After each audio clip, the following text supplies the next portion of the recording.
Hi, and welcome to Sarah and Mike's Best Picture podcast. I'm Michael Cole, and this is episode number 3. This week, we're going to be talking about the film The Broadway Melody. This film came out in 1929, and while The Jazz Singer is technically considered the first talkie, this is considered the first full talkie. You've probably heard people mention the line, wait a minute, you ain't heard nothing yet," from The Jazz Singer, but mostly that film was instrumental with small snippets of talking. This film, The Broadway Melody, is a full-fledged talkie. It's also the first film to win Best Picture in its current form and the first musical to win.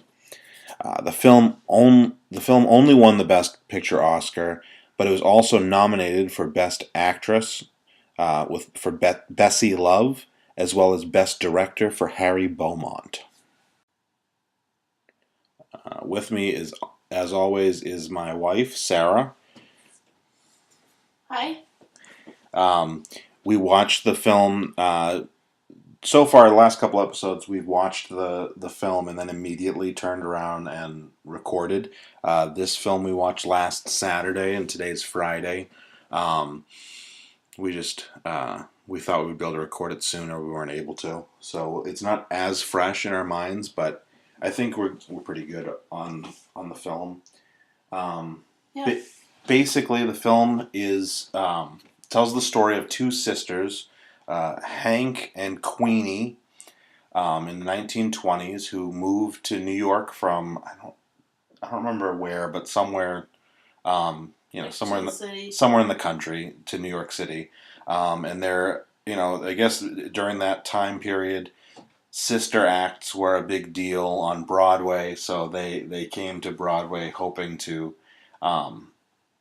do a sister act with the two of them. When they get out to New York City, Hank, that is a girl, but her name's Hank. Her boyfriend is already on Broadway in a show that he wrote the music for called The Broadway Melody. It's the show in the movie is it's not a what do they call it when it's a bunch of it's not there's no real story to it. It's a review. That's what they call it, right? Yeah. Yeah. So it's a review of it's a review of different songs that he wrote, and different themes. At one point, I think there's like a Roman or Greek, kind of scene or whatever. But he's Hank's boyfriend, and he's already on Broadway, so he gets them a audition for with Mr. Zanfeld, which, if you're familiar, there was a man named Ziegfeld who did a lot of shows like this in real life in the teens, I believe. The Great Ziegfeld is Best Picture 1934 or 5 or something like that, so we'll be covering that in a couple weeks, which is the story of his life. This man, I believe, is supposed to be not necessarily a direct ripoff, but definitely a reference to Ziegfeld. He gets them an audition, and Hank is a bit. Well, first of all, he gets them an audition, but technically it's like 3 days before they open, as far as I could tell, right? Yeah, it seemed like it was in the final stages. Basically, the boyfriend made a promise that he couldn't really keep, but then somehow managed to keep. But in the process, Hank pisses off a bunch she pisses off Zanfeld and some of the other dancers in the the chorus, and also Hank is in her late 20s, whereas Queenie is supposed to be 19. The actress was 19. She's supposed to be much younger. They make a lot of references to her being younger. Anyway, so as the film progresses, Queenie gets more of a starring role than Hank, and Hank's not jealous of Queenie, but she feels like she's being sidelined and not she feels like she's being edged out of Queenie's life, and so and it's more of her passion than Queenie's. Queenie just kind of they consider her the prettier one, and so she kind of is just put in that spot. Um, Basically, after that audition, nobody really wants to work with Hank. Everyone wants Queenie to be the star, and Hank's boyfriend quickly transitions his affection from Hank to Queenie. In that process, I thought he was creepy. Um, I'm guessing that Hank's supposed to be about 30, I think, or late 20s, maybe 30, and the boyfriend is at least that old, maybe a little bit older. It's not clear, but it's clear that he's much older than Queenie, and Queenie's supposed to be 18 or 19. At the beginning of the film, before the audition, he refers to her multiple times as little Queenie and talks about how she was just a little kid when he last saw her. And so when his affections turn to her, it's a little creepy, and he starts, he kisses her, and she's loyal to her sister, and she ends up, in the process of trying to be loyal to her sister, she rejects his affections and goes with this other guy who's much older, 40s or 50s, who's a big producer, or he's a big time. Something or other. They don't really explain, but he's big. He's rich. He's rich, and so she goes with him, and she doesn't really want to be with him. She makes it clear at one point that she's there just so that Hank's boyfriend will stick to Hank, basically, because she doesn't want to break her sister's heart. And then, as the film, concludes, essentially the whole movie becomes the two of them trying to get everything together on stage, and then the sister, Queenie, kind of taking off with stardom, and she only becomes more distant because she's trying not to break Hank's heart with the boyfriend. So basically, it's this big love triangle. In the end, Hank decides that it's more important for Queenie to end up with the guy, and she just wants her career. And Hank goes off after Queenie and the guy get married. Hank goes off to do like road shows. I hated the ending. Yeah, I did too. And it was like completely fine and acceptable that they ended up together, which was really strange. Yeah. I felt like I understood both Queenie and Hank's motivations throughout the movie, and I thought that their characterizations were great, and the way that they interact with each other was great, and the way they both were trying to protect each other was great.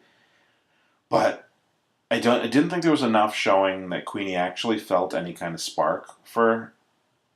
I can't remember the guy's name. Oh, there was one time when she was saying, like, please don't say it. Yeah. It seemed like... Okay, maybe there was a little bit... She was just being loyal to her sister, which... Yeah. She probably felt that stronger than the guy did. True. Or Hank's boyfriend. Yeah. I also think, just to point out, for the third movie in a row, love triangle is kind of the main theme, or, main plot point of the movie. I think we'll be getting rid of that when we watch the next film is All Quiet on the Western Front. Oh yeah, that probably won't happen. I don't assume it will. I've seen it, but it was like I saw it maybe 20 years ago, so I don't remember very well. I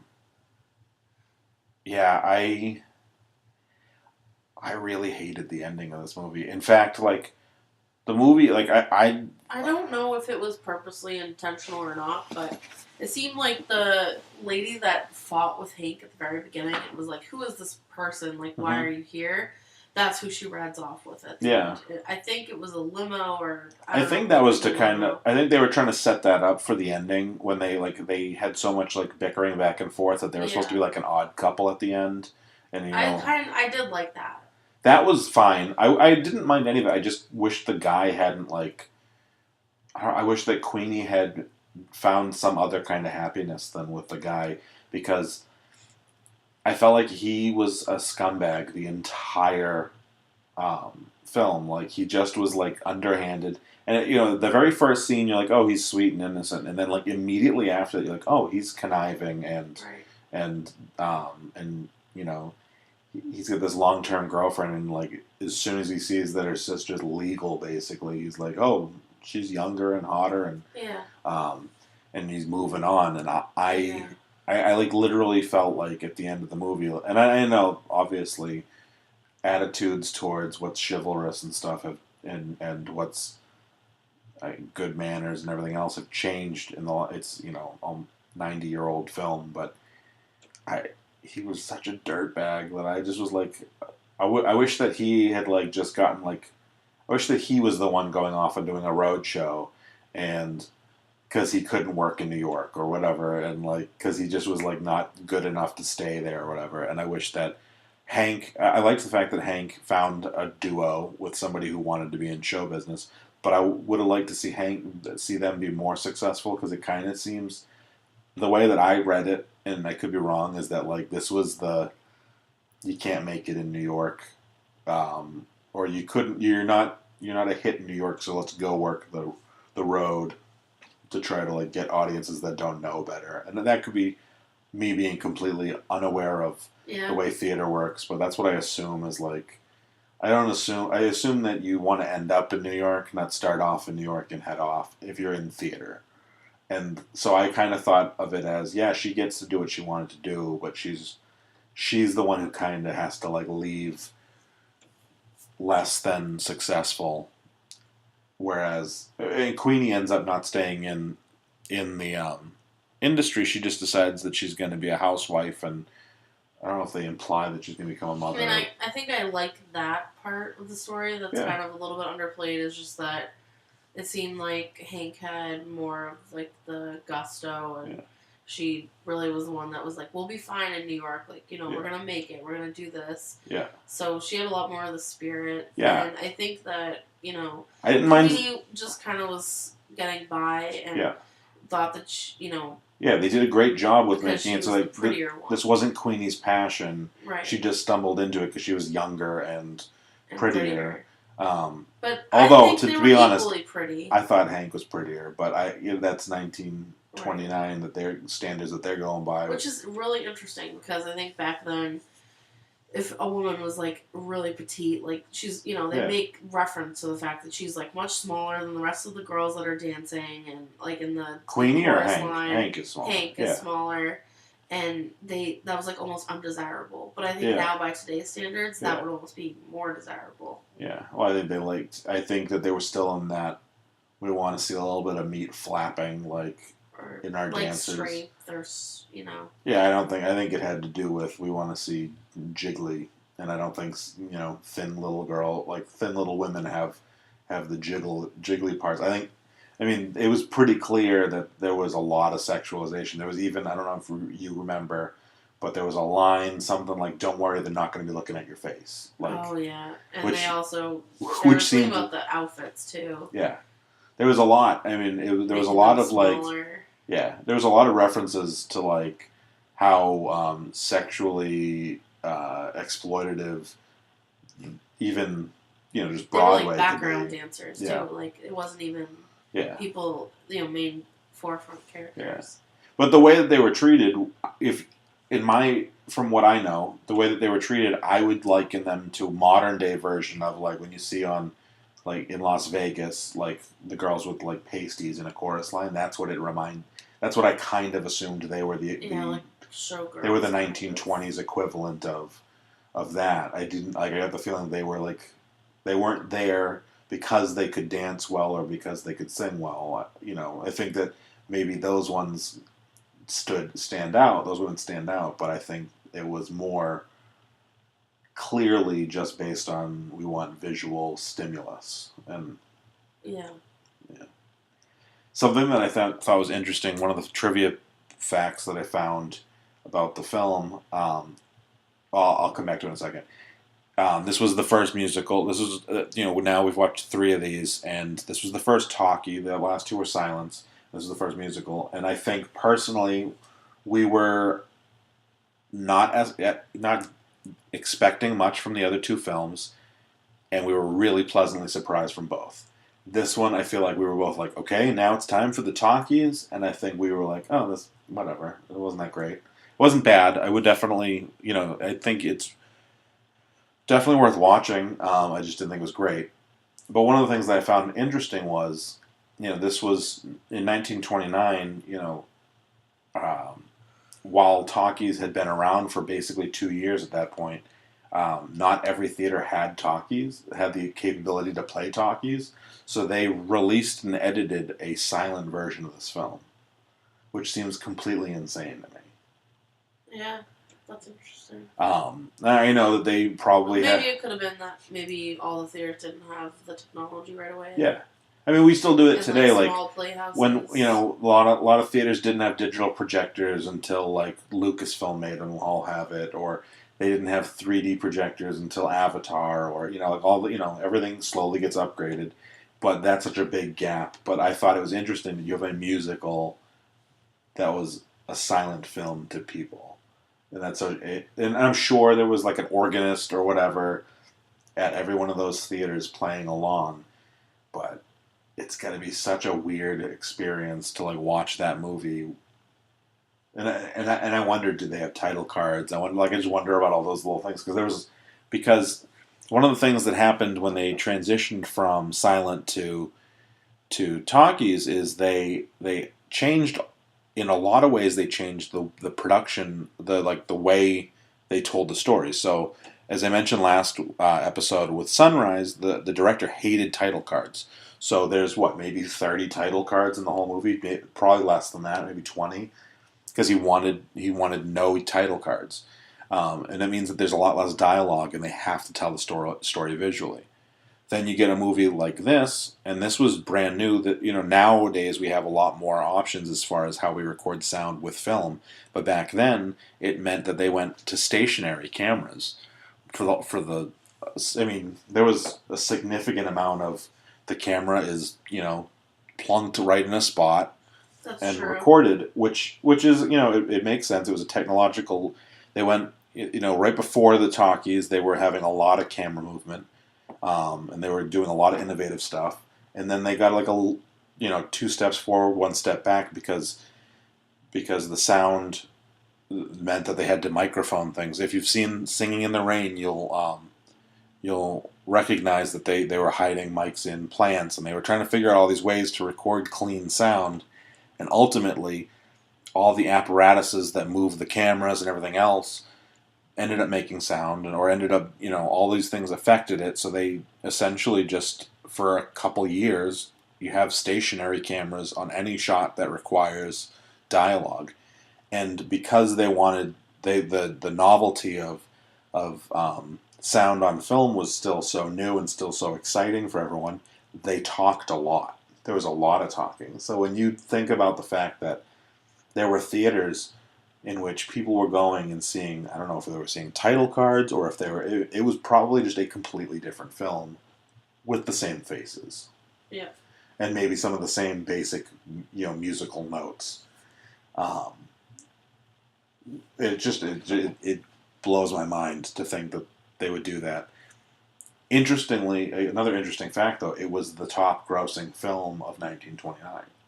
And it must have done, I mean, I'm sure New York City and LA and probably Chicago had talkie theaters, but if you were seeing it in a lot of the other parts of the country, they were probably, I would guess that it's probably at least 50% of people saw this silent version of this film.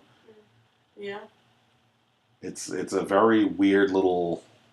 But if they weren't used to anything else. Yeah. It would True. have been so strange. True, but the movie was good, but half of this movie is the novelty of oh, this is new.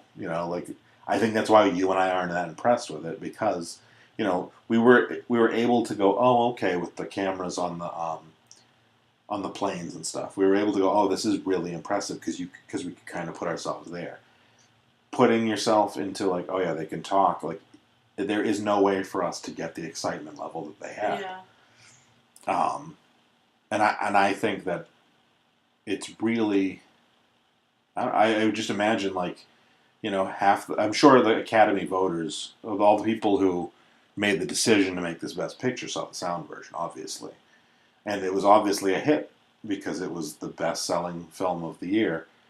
But it is just really weird that let's see a silent musical in which you must have cut out at least 25% of the film just because of all the dialogue. Even if you throw up title cards, it's just going to be like you just throw out a quarter of the film at least. Yeah. But unless they maybe they recorded maybe it was like an alternate cut totally and they had other scenes, but I kind of just assumed that they just took the dialogue out, threw in cards where they needed them, and I'm just kind of I almost would, if we could get access to the silent version, I'd almost be interested in rewatching that version too, to compare and contrast. We are not going to do that, even if we can get access. But I would be interested in maybe as like a bonus episode when we're done, because we've only got 85 more episodes or something left before we run out of this idea.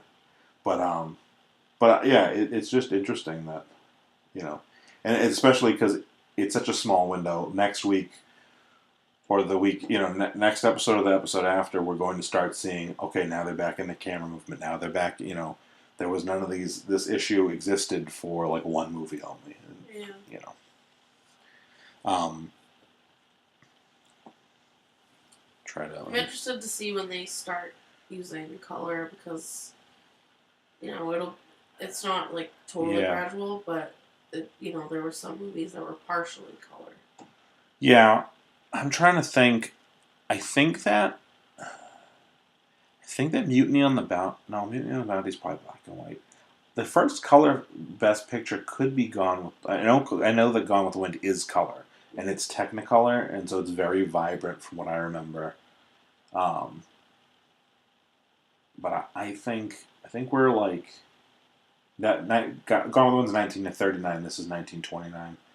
So we're 10 episodes away from that. Yeah. I don't think there's another in between.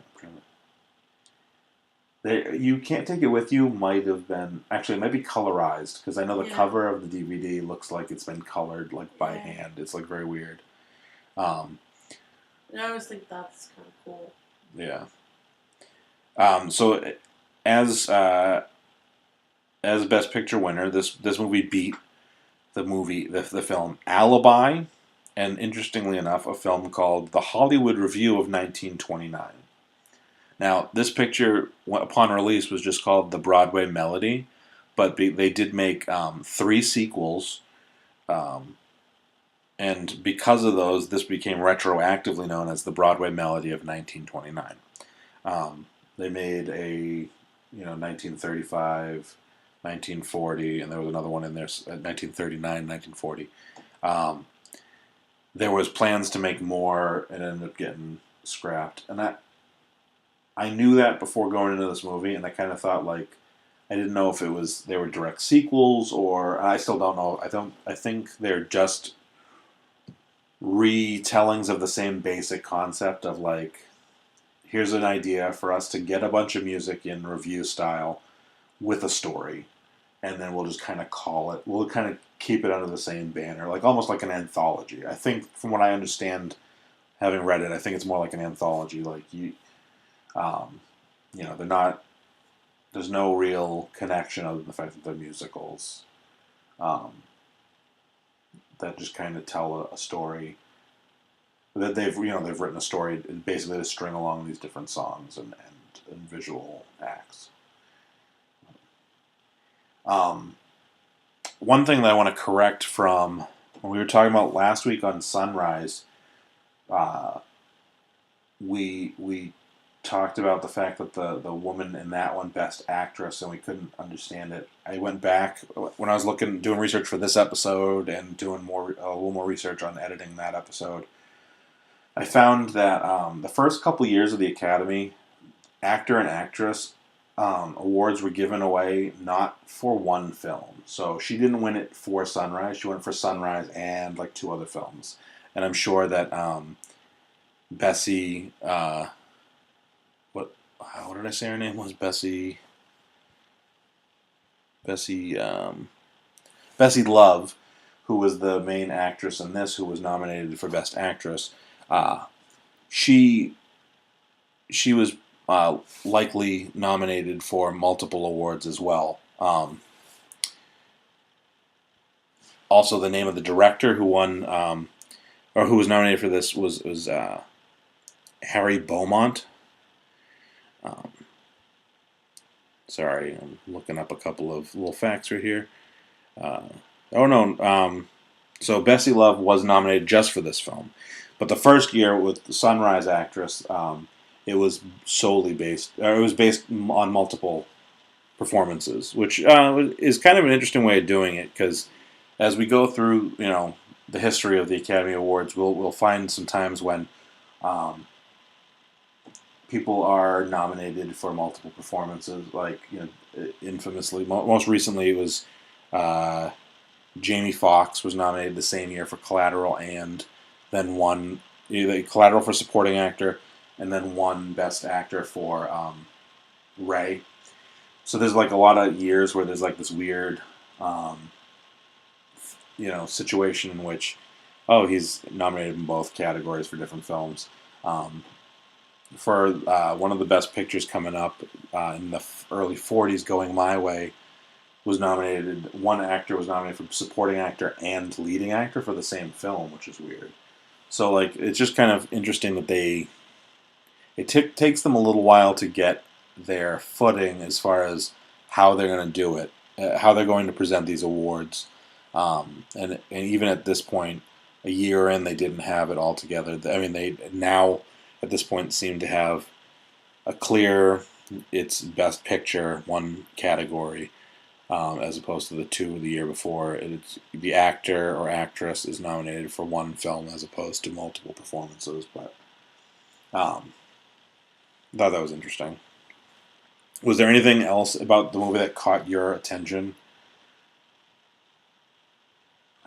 I think for me, and we've talked about it the last 2 weeks, but I think one of the things that's really strange is how sexually deviant, or sexual, like these movies, not deviant, but like how deviant for the time, like what we kind of think of it being really like tame and stuff, and there's lots of there's there's a whole like plot and the subplot in this movie about this old producer guy, rich guy, basically treating this girl Queenie like she's a prostitute, and there are, once he gets what he wants, kind of like lines, and they talk about that, and they talk about no one's gonna look at your face, no one's gonna be looking at your face, and I just kind of thought that was interesting. That I know in a couple years, and we're gonna hit the years of the Hays Code in a couple episodes, and then it gets really boring, and really like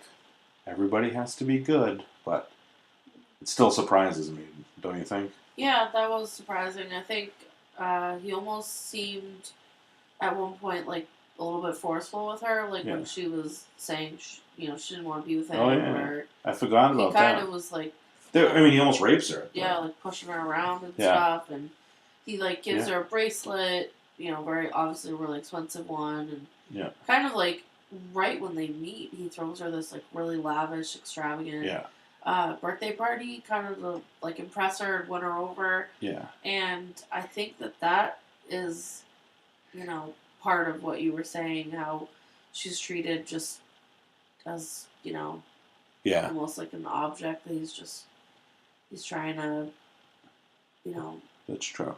Have her become a possession almost. Yeah. It was treated. He seems at the beginning of the film to be like benevolently bad for her. Like, he seems like he's probably a nice guy, except that they keep talking about like he's never going to put a ring on your finger, and all these other things. And he seems like, he's throwing her these lavish parties, but like he does seem like a fairly decent guy for a little bit. And then actually I forgot about the whole, basically he was going to rape her at the end. And Hank's boyfriend comes in because Hank has finally told him, "Yeah, I know that you're in love with her. Go, be with her. Like, you have to be with her. I was just messing with you. She's lying, and she's trying to, she's old yellering him basically. But she, in the beginning, she tells him to go, and then he goes, and that's when he gets to the party, and the old guy um, is just about to rape her, and he like punches that guy, and then he does nothing to the guy. He's such like the main character, or the main male character that ends up marrying Queenie, is like such a he's so incompetent in literally everything in the movie that he punches the guy. There seems to be like no effect, and the guy has him thrown out of the party. And in the process, Queenie leaves the party. She like is able to escape while her sister's boyfriend, who's about to become her husband, also gets thrown out. And that's kind of the turning point, I think, for her. I think like she did. I think they had already started to show she had feelings for him, but that she was trying to suppress those feelings. And obviously, the fact that Hank was approving of it at that point is one thing. But I think that him going and fighting for her is like the only, even though he does it ineffectively, it's the only redeeming quality he has. And that's when, as soon as that's over, like the next scene, they're coming back in from their honeymoon or whatever. Yeah, I don't know. I'm also like, at that point, I was like, I was kind of like, what's like, I was at that point, I was almost yelling at the TV, like, don't end up with him. I just was not. I really disliked him, and I did. So, and because of that, I didn't like the ending. But I think it is tough because a lot of these things, a lot of times movies come down to your expectation of them. So if you're expecting the best movie ever, you're going to be disappointed, and if you're expecting nothing, you're going to be pleasantly surprised. And I think the last 2 weeks, the last two episodes, the first two episodes, I guess, we were really, especially like the first 20 minutes of both of those movies, we were like, what is this? We're not gonna like make it through. This film was the opposite. I was like, finally, we're gonna have music and we're gonna have talking, and I couldn't get into it. Yeah, I definitely agree. Especially, yeah, I just wasn't sure how much of the story they were going to be able to tell without any words, and the last two stories looking back, seems so much deeper than this one. Yeah, that's true too. I do think that when Hank's boyfriend, just back to this one, I think that when Hank's boyfriend first tried to warn Queenie about the new boyfriend and saying that he was bad for her, it was kind of like, he's just being selfish and looking out for his own interests, and he loves her and he's trying to just win her over. But that now, I think, after we talked about it, I do think that I'm a little bit happier that they ended up together. Yeah, because the other guy was bad enough that it like it made him seem good in comparison.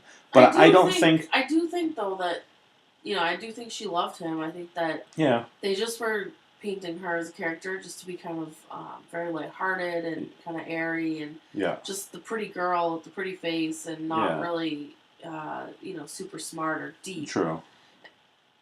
It's true. I'm not sure. Even though I think obviously like he was right about the guy. I think that he was doing it for selfish reasons. He wasn't. I mean, he may have actually heard like, oh, that guy just uses women, but like I think they knew about him. I think he had a bad reputation. I think that was. That might be the case, but I think he was like, no, I want you to be mine and not his. Right? So I think it was.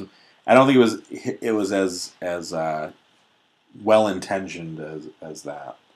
But I do think back to what you just said a minute ago about this movie's not as deep as the last two. With Wings, it's almost like it's almost okay because all three are love triangles. With Wings, it was that was almost the exact opposite of this film in the love triangle sense. In that movie, you had the two people that were in love were trying to protect the third person who they weren't in love with, and so they were going to such great lengths. The guy who was competing, Jack, who what are the guys' names in that? Jack and I remember Sylvia. Sylvia's in it for 5 seconds. I can't remember. Anyway, it's Jack and Guy B. We'll refer to him as Guy B. Guy B is in love with Sylvia, and they're in love with each other. Charlie. Was it Charlie? I don't think it was Charlie. But he, they were in love together, but because he became best friends, he almost like suppressed his own love for the length of the war to protect his friend. In this movie, the sister does that to protect. But I guess like the thing is that like in this film, like it's just like the bad guy, the second worst guy in the movie wins. Like he gets everything he wanted. He's successful. He's got the wife that he wanted, and I hate that. Like I don't know. Like I know that's like it's funny because when we get to other like movies, when we get to No Country for Old Men, I'm gonna be like, oh, I'm glad that he got away with it. And he was like a murderer, but this guy was like a creep, and I'm like, man, he's a creep. But like we're going to get to like such worse people. I don't know. It's an inconsistency in me, but like I guess when you're talking about romance, I have different expectations.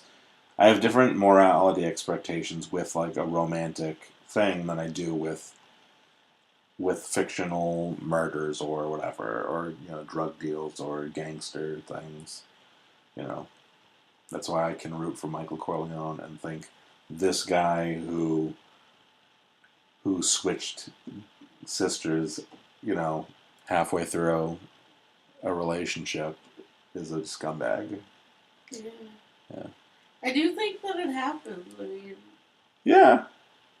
I think it's one thing. Like I don't know. When I was in high school, there was a couple of girls who like I liked one girl, then I liked their sister. But in all those cases, I didn't like date one girl for years and then move to her sister when her sister was like legal. That's like pretty scummy.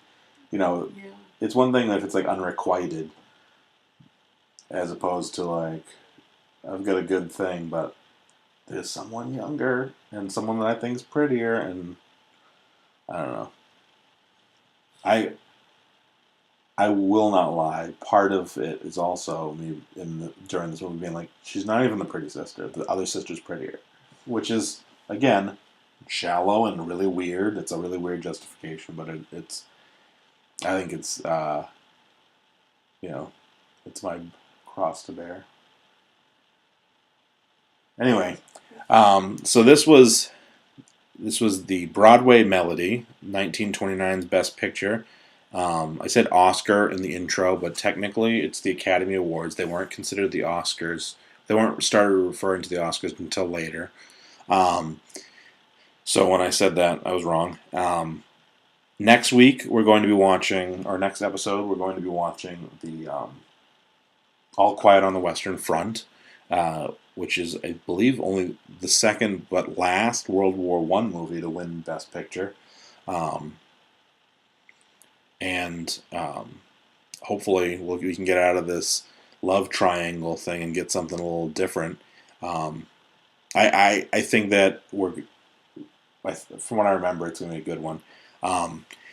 If you like this episode or you like our other, check out our other episodes. But if you like this episode, please subscribe to this podcast, and give us any likes, or it would be great if you could give us a review on iTunes. That will help us to get more listeners, which hopefully, obviously that's part of the goal of this is to get more listeners. My name's Michael Cole. You can find me on michaelchristophercole.com, or this podcast is part of Chocolate Diamond Media, or you can go to chocolatediamondmedia.com. I also write for the website World's Best Media, which is best-media-world.com. So I write articles over there on differently nerdy kind of movies, not Best Picture winners, but a lot of times it's comic book movies and um, Star Wars and things like that. I feel like there was something else that I was supposed to plug, but I'm not remembering. Um, anyway, so please subscribe, and we'll be back next week with All Quiet on the Western Front. Thank you.